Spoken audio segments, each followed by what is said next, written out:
तो मुझे ऐसा लगता है कि आप इंग्लिश पे काम कर रहे हैं और इंग्लिश को और बेटर करना चाहते हैं और तभी इस वीडियो पे आए हैं आप।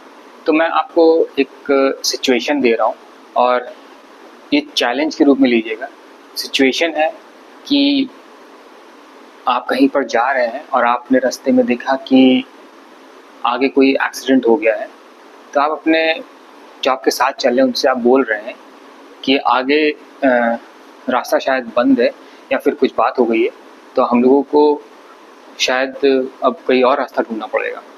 ये बात आपको इंग्लिश में बोलनी है। तो ये सिचुएशन है, ये बात आप इंग्लिश में बोलनी है। तो मैंने एक सेंटेंस लिख रखा ऑलरेडी और मैं चाहता हूँ आप इस पर सोचें एक बार, ये समझें कि ये क्या सेंटेंस है।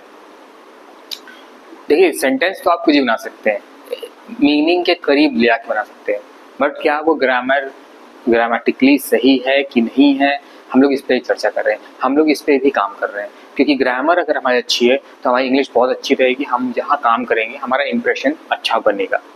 तो मैंने आपको सिचुएशन दी थी, मुझे ऐसा लगता है आपने सेंटेंस को ज़रूर लिखा होगा एक जगह, और नहीं लिखे तो एक बार लिख लीजिए और उससे इस वाले सेंटेंस को कंपेयर करिएगा और देखते हैं कि सेंटेंस किस हद तक हम लोगों ने सही बनाया या गलत बनाया। क्या आप बोल रहे हो वो sentence? It is looking like the road is jam or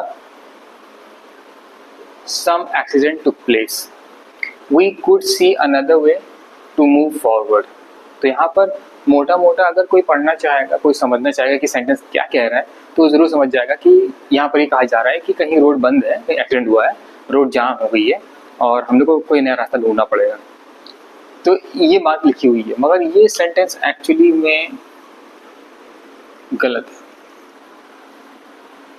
तो देखिए, ये सब गलतियां रेड मार्क्स से। मुझे ऐसा लगता है आपने पॉज करके वीडियो को इस सेंटेंस को लिखा होगा, इनकी गलतियां ढूंढी होंगी। अब हम लोग एक सेंटेंस अपना खुद का एक फ्रेम करते हैं जो ग्रामेटिकली एकदम सही सेंटेंस है। तो मैं आपके लिए एक सेंटेंस ऑलरेडी लिख देता हूँ, फिर हम लोग डिस्कस करेंगे कि क्या गलती थी और किस तरीके से सेंटेंस को हमने फ्रेम किया और वो सेंटेंस सही जो बना है वो क्यों। तो देखिए, यहाँ पर एक सेंटेंस मैंने लिखा था जो कि एक ग्रामेटिकली गलत सेंटेंस है और ये एकदम सही सेंटेंस है ग्रामेटिकली। आखिर इसमें उसमें फ़र्क क्या हम ये जानेंगे और बहुत ही मतलब अच्छी तरीके से इसको समझेंगे कि सेंटेंस किस हद तक हमने गलत लिखा और क्यों। It is looking like continuous form बन गया ये, और वहाँ पर आप प्रेजेंट टेंस में थे, कार में प्रेजेंट टेंस में बैठे हुए थे और प्रेजेंट टेंस में आप बात कर रहे थे कि सामने लगता है कोई एक्सीडेंट हो गया है क्योंकि रोड बंद है और रोड का कोई रास्ता नहीं जा रहा दिख रहा, तो हम लोग कोई नया रास्ता देखना पड़ेगा पीछे जाके।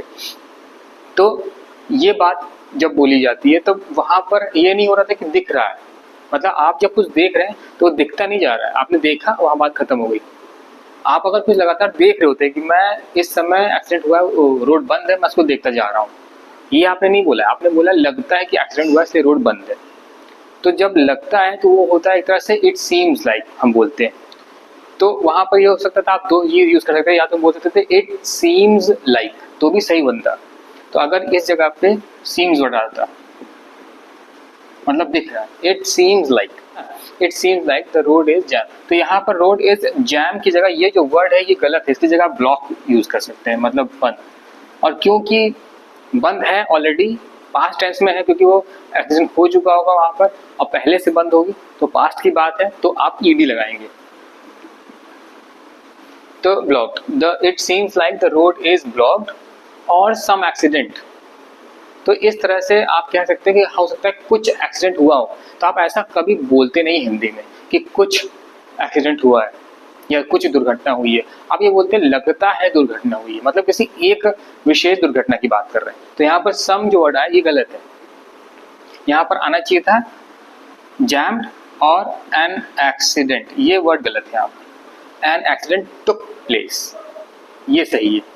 उसके बाद we could see another way to move forward, हम लोग अब कुछ और रास्ता ढूंढते हैं, ये लिखा है, बट यहाँ गलत तरीके से लिखा हुआ है, लिखा है वी कुड सी, कुड नहीं होना चाहिए था, ये जो कुड है ये गलत है क्योंकि आपकी एबिलिटी वाली बात नहीं हो रही है यहाँ पर, आपकी ज़रूरत है क्योंकि आपको कहीं पहुँचना है, और अगर आपकी ज़रूरत है तो आप वहाँ शुड यूज़ करेंगे, आपके काबिलियत के हिसाब से मौका नहीं वहाँ पर, आपको कहीं पहुँचना है, आपको नया रास्ता देखना ही पड़ेगा, जैसे आपको नया रास्ता देखना चाहिए क्योंकि आपका रास्ते बंद है आगे और आपको कहीं पहुंचना है, तो आपको देखना चाहिए का शब्द हुआ है इस्तेमाल, तो वहाँ शुड होता है।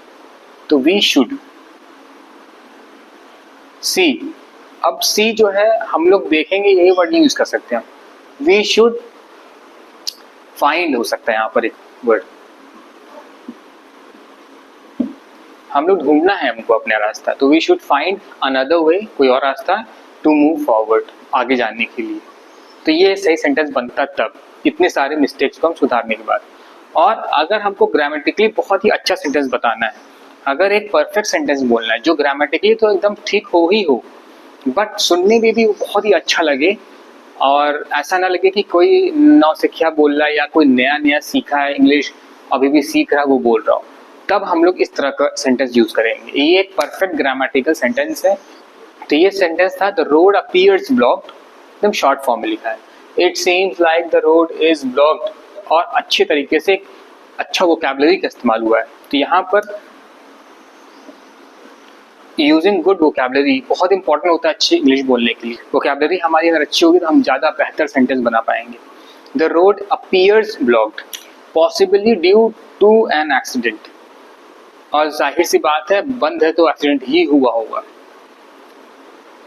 We should head back to find, अब ये सेंटेंस को फुल स्टॉप किया गया क्योंकि एक बात बोली गई पूरी, उसके बाद एक नई बात बताई गई, तो हम कंजंक्शन का इस्तेमाल ना करके यहाँ पर एक पंक्चुएशन का इस्तेमाल कर रहे हैं, क्योंकि सेंटेंस को हम जोड़ नहीं रहे, हम दो बातें ऐसी कर रहे हैं जो बिल्कुल अलग है अपने में। We should head back to find another route, तो हम लोगों को वापस पीछे चलना पड़ेगा और हम लोग को नया रास्ता ढूंढना पड़ेगा जो हमको आगे लेकर जाए। तो ये एक ऐसा सेंटेंस है, ग्रामेटिकली भी एकदम सही है, और ये भी जो ग्रीन पार्ट हम ब्लू पार्ट में जोड़ दें तो ये भी ग्रामेटिकली एकदम सही हो जाएगा। बट एक तरीका जो आपको बेहतर इंग्लिश बोलने का मौका देता है, जो आपकी छवि अच्छी बनाएगा, वो ये सेंटेंस बनाएगा, क्योंकि इसमें अच्छी वोकैबुलरी और साथ में हम इसको प्रेजेंटेशन हमारा बहुत अच्छा, और आपने अगर लिखा था कंपेयर किया, अगर आपके भी कुछ वर्ड ऐसे ही थे तो बहुत अच्छी बात है, नहीं थे तो अभी आपने सुना, आपने समझा, और इनको नोट डाउन करिए और कोशिश करिएगा कि इनको ग्रामर में आप जरूर तोड़ सकते हैं, बट आप ये मत सोचिएगा कि हमने कितना वर्ब का इस्तेमाल किया, कौन सा वर्ब टेंस का इस्तेमाल किया। आप बोलना सीखिए, आप बोलेंगे आपको पता लग जाएगा। ये पूरी बातें एक तरह से देखी जाए तो प्रेजेंट टेंस की बात है ना।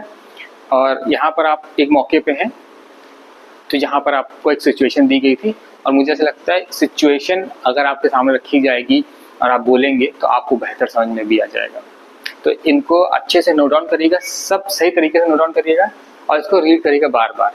और अगर आपके साथ कभी कोई ऐसी बात हो जाती है तो आप हिंदी में ना बोल के इंग्लिश में बोलिएगा, तो आपको और बेटर प्रैक्टिस हो जाएगी। तो आप इसको नोट डाउन कर लीजिए और खूब सारी प्रैक्टिस करिए।